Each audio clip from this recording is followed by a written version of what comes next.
liburan udah selesai nih teman-teman, tapi auranya kayaknya makin nano-nano nih. Jadi perasaan masuk ke bulan Mei, auranya sangat berbeda deh daripada bulan sebelumnya, bulan April. Dan perasaan juga nih, bulan Mei ini setelah liburan kenapa auranya jadi lebih panas juga cuacanya. Panas di sini artinya panas karena emosi, atau panas suhu tubuh, atau panas pikiran, atau panas yang lainnya. Nah, kira-kira adakah pengaruh panas dalam cuaca dan aktivitas nih terhadap Feng Shui? Nah, coba-coba apa yang kamu rasakan saat sekarang ini? Setelah libur panjang, libur lebaran, apakah kamu merasakan aura panas dan sedikit bermasalah? Silahkan share ya di kolom komentar di bawah ini. Karena penting juga nih, panas bisa berdampak terhadap aktivitas bisnis dan karir. Oh ya? Tahu nggak? Bulan Mei adalah bulan yang panas nih. Mau tahu? Sebelum lanjut, jangan lupa like, share, dan subscribe.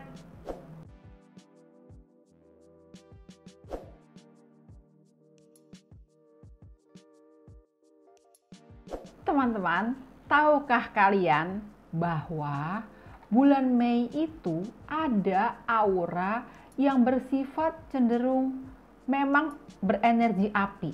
Artinya ada energi panas di dalamnya. Selain itu juga dari sifat ada peluang diam-diam menghanyutkan.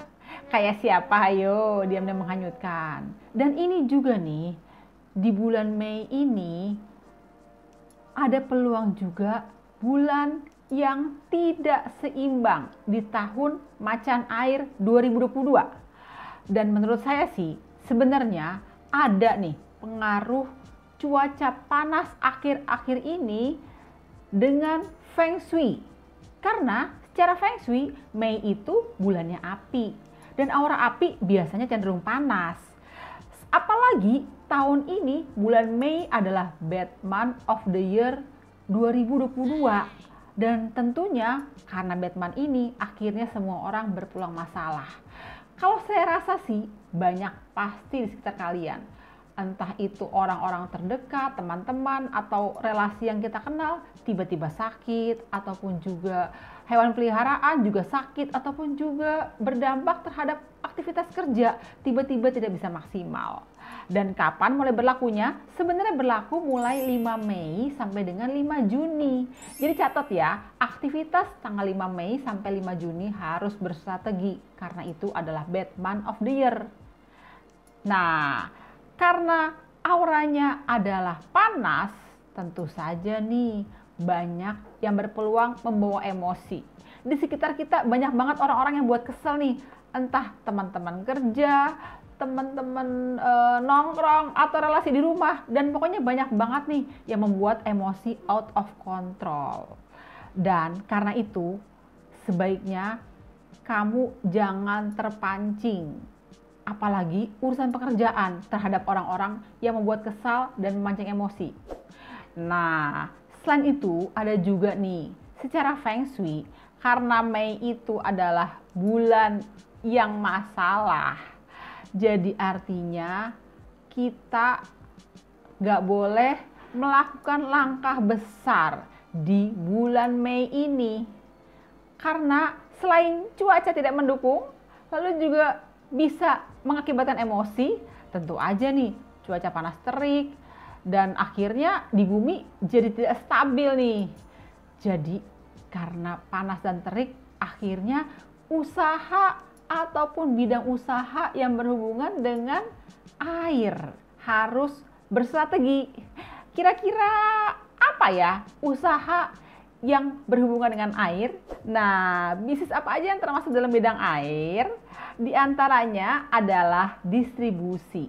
Distribusi bermacam-macam barang, seperti misalnya distribusi sembako, distribusi bahan pangan, distribusi kain, distribusi dan lain-lain sebagainya. Nah, selain itu juga traveling, travel agent, IO, bank, transportasi, hotel, jasa, laundry, minyak, ataupun juga bensin, dan hal-hal lainnya yang berhubungan dengan jual beli air, seperti misalnya jual air mineral dan lain sebagainya. Itu harus berstrategi ya, ekstra strategi di bulan Mei ini. Lalu, bisnis apa lagi yang harus juga berstrategi di bulan Mei ini?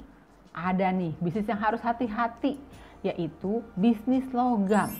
Seperti misalnya contohnya telekomunikasi, otomotif, e-commerce, IT, dan hal-hal yang bersifat teknologi ataupun juga mesin. Bulan ini harus berhati-hati karena sedang tidak banyak dukungan nih, alias capek.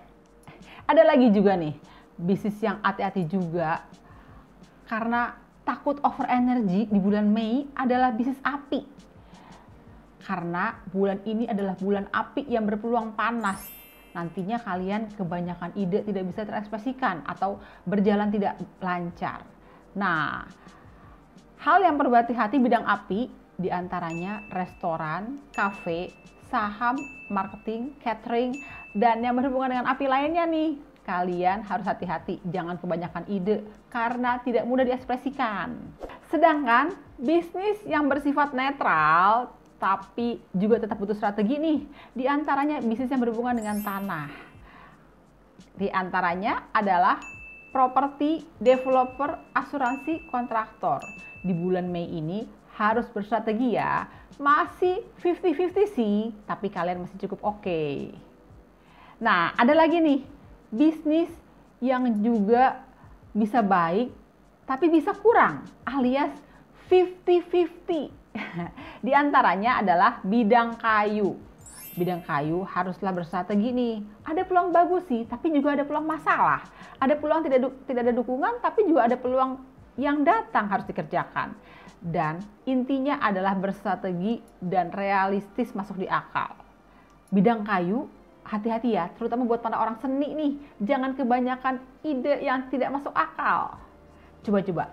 Selain bidang seni apalagi ya? Di antaranya adalah kreativitas, ide, seni, desain, pemikiran, accounting, finance, arsitek, interior, fashion designer. Di bulan Mei ini kalau kalian mau melakukan langkah besar, sebaiknya cek dulu ya, hati-hati. Nah, jadi teman-teman, bidang-bidang yang berat seperti yang saya bilang adalah bidang air, bidang api, lalu juga bidang kayu. Sepanjang bulan yang berat ini, di bulan Mei tanggal 5 sampai dengan Juni tanggal 5, sebaiknya jangan melakukan perluasan usaha atau pengembangan usaha atau pindah tempat atau melakukan langkah besar dalam bisnis. Misalnya membangun perusahaan baru atau membangun bangunan baru. Hati-hati ya di bulan Mei ini ya. Tentunya di bulan Mei, selain bisnis yang bermasalah, ada juga nih CEO yang harus berhati-hati dan berstrategi di bulan Mei ini. Karena Mei ada peluang unfinished atau tidak terselesaikan. Saya itu juga bulan Mei ada peluang tertipu. Tertipu hati-hati ya, jangan sampai kalian bermasalah. Terutama keuangan nih, jangan sampai tertipu atau unfinished pembayarannya. CEO apa aja sih yang perlu berhati-hati di bulan Mei ini? Di antaranya CEO macan, CEO ular, dan CEO monyet. Ketiga CEO ini harus berstrategi ya di bulan Mei ini. Terus CEO apa lagi yang bagus ya? Ada sih CEO yang masih cukup bisa dianggap lancar, tapi tetap agak capek ya. Di antaranya adalah CEO kerbau dan CEO naga nih. Karena capek, jadi harus jaga kesehatan nih. Kalau untuk bisnis sih bisa ada peluang, tapi kalian harus jaga kesehatan ya. Dan kira-kira di bulan Mei awal Juni ini apa rencana kamu? Dan apa sio kamu? Silakan share kalau mau dapat masukan dari Jenny Feng Shui. Oke deh teman-teman, saya rasa sekian dulu nih tips dari Jenny Feng Shui untuk menghadapi bulan masalah Mei sampai dengan awal Juni 2022. Jangan lupa ya untuk like, share, dan subscribe. Jenny Feng Shui, Friends for Life.